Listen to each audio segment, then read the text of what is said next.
Conditioning your mind for self-defense.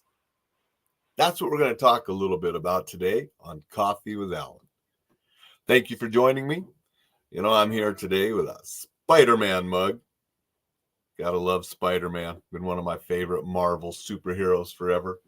Actually saw Tom Holland on an interview the other day talking about a new product that he's endorsing. He's one of the founders of this fake beer product. I think it's a non-alcoholic beer. However, there's going to be a new Spider-Man. He confirmed that. And so that'll be fun. He did a great job on the first movies. Looking forward to the next one. But today, I want to talk a little bit about conditioning your mind for self-defense. We always talk about your mind is your primary weapon. Love that. Goes way back to the Rambo movies. Remember the second Rambo when he said, I always believed the mind was the primary weapon and your best weapon. It's true. Everything starts up here. Everything starts with the mind, and that is our weapon. Hello, Vito. Appreciate you joining us today. Hope you're doing well. So how do we prime that mind? How do we condition it? Because, you see fighters get into the ring and they're psyching themselves up and getting ready for the match. You don't have that opportunity in a real self-defense situation. You can't psych yourself up to defend yourself. It can happen blindingly fast. And if you can't go from 0 to 100 immediately, you might become a victim.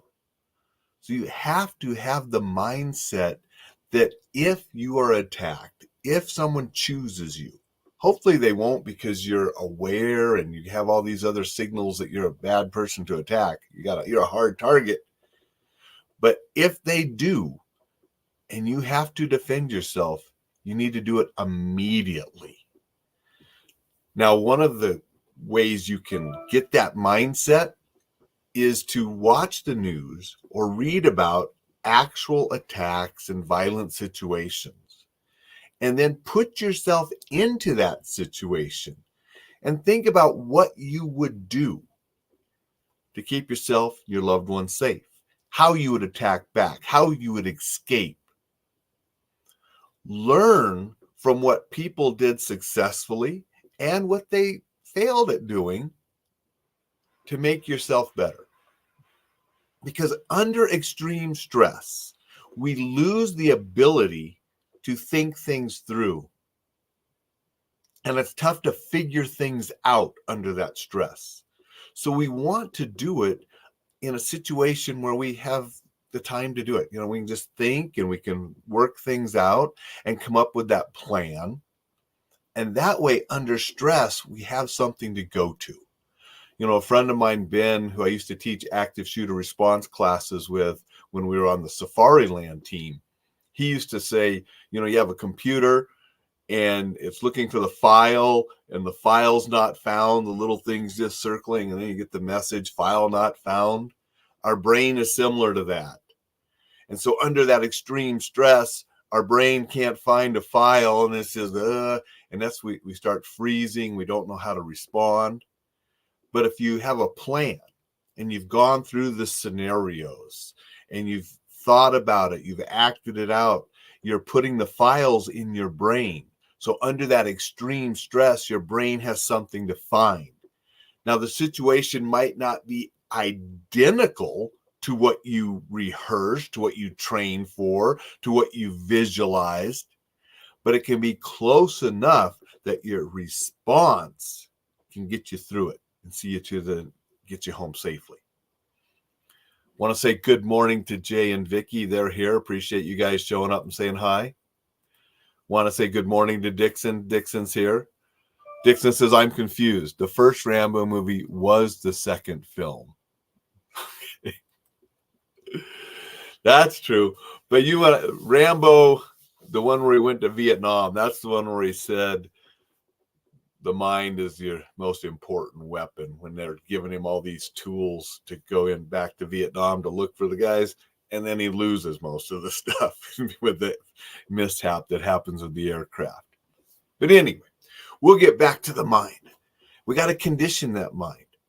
Because again, we have to be able to go from 0 to 100 instantly in that moment of attack.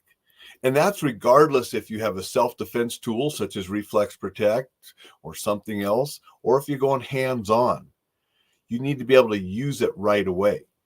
And that's why if you're in a situation where you may need it, you want to be able to access it quickly. Maybe already have it in your hand as you're walking across the parking lot if you have doubts about whether it's safe or not going from the store to your car. You already have it in your hand. You've already conditioned your mind that you will spray. You're not going to think about spraying under that threat that on certain things, if you think you're in danger, you're going to spray or you're going to strike or you're going to do whatever. Okay. If you're carrying a firearm, lethal force, you better be sure to understand the different laws about using lethal force and condition your mind that it's only to be used when legally justified to do so, or you're going to find yourself in bigger trouble after the fact. So we need to keep ourselves safe from bad guys. We need to do things that are legally justifiable to keep ourselves safe in the courtrooms after too. So we want to condition our brains and our minds to respond appropriately, effectively, and immediately. And again, rehearsing, visualizing, training, looking at what's been successful for others, looking at what's not been successful so you can improve on it. All of these little things can help condition our mind to be our best weapon. Now, obviously, if we back up a step, and if we're practicing safe habits, situational awareness, maybe we never have to get there. But to ignore the fact that we could be chosen as a victim, that's not smart. We see people every day. So we need to accept that responsibility and do the things to keep us from becoming a victim, but preparing us just in case we have to immediately respond. Hope that makes a little bit of sense. Hope you can incorporate some of that into your training, into your safe habits. We don't have to obsess on it, but every once in a while, we want to condition our mind and think, what would we do in that situation? How would we respond? How would we keep ourselves safe? How would we defend ourselves? Condition our mind, then condition our bodies by doing some training, and you'll be better prepared. I hope you're never chosen as a victim, that your situational awareness and your safety habits keep you safe. But if you are, you need to react instantly, effectively, keep yourself and your loved ones from being harmed so you go home that night. That's the goal. Go to enjoylifesafely.com. Download the free ebook on staying safe in this crazy world. You'll also get the newsletter on the weekend. Information on staying safe, defending yourself, enjoying life, and being exceptional.